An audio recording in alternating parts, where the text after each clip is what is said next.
Rencana besar Indonesia untuk mengamankan pasokan energi melalui impor minyak dan gas bumi dari Rusia kini sedang menghadapi ujian berat. Meskipun hubungan diplomatik antara Jakarta dan Moskow berada dalam kondisi yang sangat baik, realitas di lapangan menunjukkan bahwa mendatangkan energi dari negara beruang merah tersebut tidak semudah membalikan telapak tangan. Duta Besar Rusia untuk Indonesia, melalui pernyataan resminya, baru-baru ini mengungkap tabir mengenai apa saja yang sebenarnya terjadi di balik layar negosiasi ini. Setidaknya, ada 3 tembok besar yang harus diruntuhkan agar aliran migas Rusia bisa sampai ke tanah air secara efektif. Hambatan yang pertama dan yang paling kasat mata adalah persoalan logistik dan distribusi. Dalam bisnis migas global, kelancaran pengiriman sangat bergantung pada perusahaan pelayaran internasional dan jasa asuransi kapal. Namun, situasi saat ini sedang tidak berpihak. Akibat sanksi internasional yang dijatuhkan oleh negara-negara barat, banyak perusahaan pelayaran besar kini enggan, bahkan takut, untuk mengangkut komoditas dari Rusia. Kondisi ini membuat jalur distribusi menjadi sangat kompleks. Indonesia dan Rusia harus memutar otak untuk mencari alternatif armada atau rute pengiriman lain yang tidak terjerat sanksi, yang tentu saja berpotensi membuat waktu tempuh menjadi lebih lama dan risiko pengiriman menjadi lebih tinggi.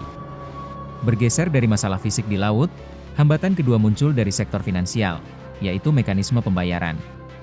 Selama ini, transaksi energi lintas negara yang bernilai triliunan rupiah bergantung pada sistem pesan keuangan global yang disebut SWIFT. Masalahnya, saat ini Rusia telah diputus dari akses sistem tersebut. Hal ini menciptakan kebuntuan dalam proses transfer pembayaran dari perbankan Indonesia ke pihak Rusia. Salah satu opsi yang sempat muncul ke permukaan adalah melibatkan negara ketiga sebagai perantara transaksi.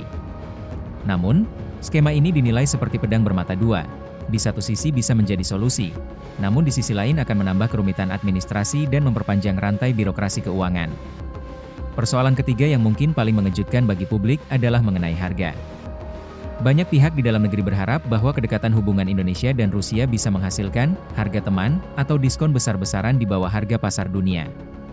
Namun, pihak Rusia menegaskan bahwa dalam praktik bisnis migas, tidak ada istilah harga khusus berdasarkan hubungan emosional antar negara. Harga minyak yang ditawarkan Rusia akan tetap tunduk pada mekanisme pasar global yang dinamis.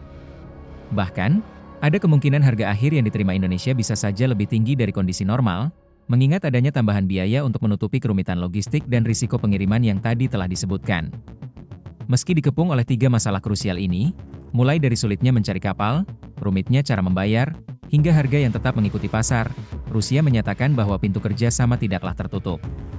Presiden Vladimir Putin dikabarkan telah memberikan arahan langsung kepada perusahaan-perusahaan energi negaranya untuk tetap melayani permintaan dari negara mitra seperti Indonesia. Rusia menegaskan sikap terbuka mereka untuk kerja sama jangka panjang. Kini, pertanyaannya bukan lagi soal apakah Rusia mau menjual minyaknya, melainkan seberapa siap Indonesia melewati labirin sanksi dan hambatan teknis tersebut demi ketahanan energi nasional. Kerja sama ini bukan lagi sekadar urusan jual beli biasa, melainkan sebuah ujian diplomasi dan strategi ekonomi di tengah panasnya situasi geopolitik dunia. Baca berita selengkapnya di www.hops.id.